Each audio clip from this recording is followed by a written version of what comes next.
Hello, Dr. Jim Palermo coming to you again with a MELS introduction for Module 11, MELS 603, Resource Management and School Law. So what's new in Blackboard for Week 11, Module 11? Remember that it is Week 11, that it is November 7th as I'm recording this, and gosh, we just have another month left in the semester. So um, please pace yourself on the work that remains. There are just four more modules and a lot of work that's due. So um, pace yourself, please. But what's new in content this week? Well, let's take a look at the module 11 content, and let me point out a few things to you, please. Topics for this week, HR evaluation. Remember, I tried to think about HR in terms of hiring, getting them on board, evaluating them, keeping the best staff and helping them develop, and then phase three is termination and having to move some along, documenting and terminating. But this week, in terms of human resources, a big chunk of the resources available to you as site-based budget managers in schools is about teacher evaluation. So let me come back to that web quest in just a minute.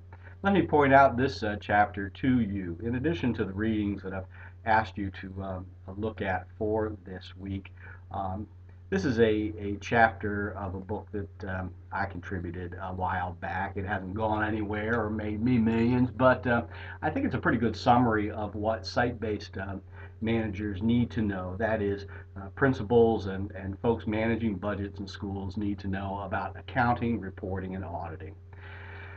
We have a few students from time to time from South Carolina. I was thinking mostly about North Carolina budgets and site-based budget managers, but many of the same principles apply in terms of how you keep track of the funds available to you, how you report things like ADM, and you have reporting requirements, and sometimes you may be audited, in which case how do you respond?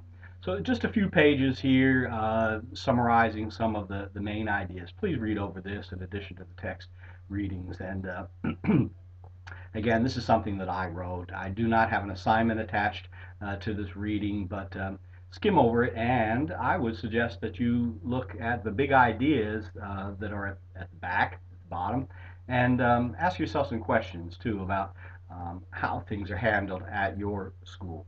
So site-based accounting, reporting, auditing is another short reading for you there. Also in the Module 11 content is that web quest that I mentioned. Let's see if we can go back there. Yeah. This is addressed in the discussion, and I'll go to the discussion page in just a second. But the web quest is an activity I'm going to be doing in class, and I'd like you to use as a home activity. Go to this site. It is a wiki that has been created by DPI for teachers, for, excuse me, new administrators to be trained in the teacher evaluation process. So it's fairly new. It's pretty good. There are some PowerPoints and video. There is a short sample lesson for you to observe and to questions you can ask the teachers in pre-conference and in post-conference that are tied to the standards.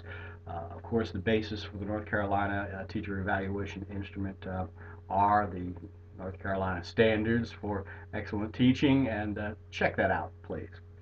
I did ask in the discussion that you respond to the last couple of questions. That is, that you go out and do a field trip to your school and ask your administrators how do they go about observing teachers. Do they have a process in place? I hope they do. What is their schedule? How do they assure that they're meeting the law's requirements for the minimum number of observations for beginning teachers, contract teachers, career status, or tenured teachers? Of course, you know that contract, career status, and tenure is an open question right now, having been the subject of some legislation, still working its way through the state Supreme Court. Will tenure stay? Will it go? We kind of have to assume that, well, it's not done yet. Quite likely, teachers in the future will be on 1, 2, 3 year contracts going forward.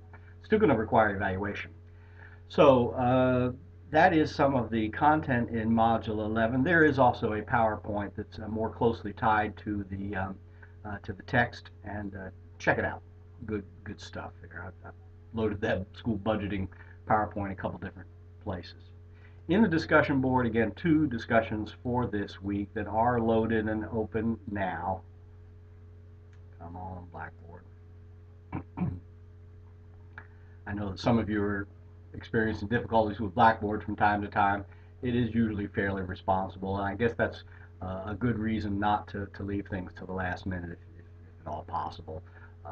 When Blackboard goes down at midnight, that panics lots of people. So coming up in Module 11, better open that one.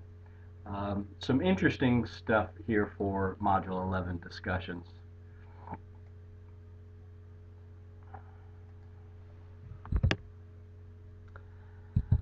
See how Palermo takes care of this stuff.